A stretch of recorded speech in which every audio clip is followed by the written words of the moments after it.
Guys, for today's update, dos pa rin. Dos. 2 subscriber. Pero gumagalaw naman yung ating views kahit pa paano. 732. Pero ilang araw din akong hindi nakapag-update eh. Kaya tingin ko palitan ko na yung ano ko. Yung title natin. Gawin nating sa halip na day. Gawin kong vlog, no? Vlog kagaya nito, vlog 11. Gagawin ko na siyang vlog 12 yung sunod.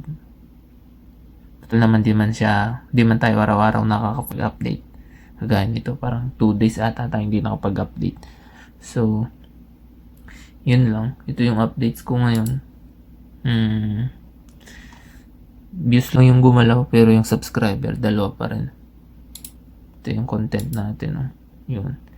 Ito nyo, 0-0, tapos biglang naging 225 yung last. Bakit? Di man tayo nagbago ng content.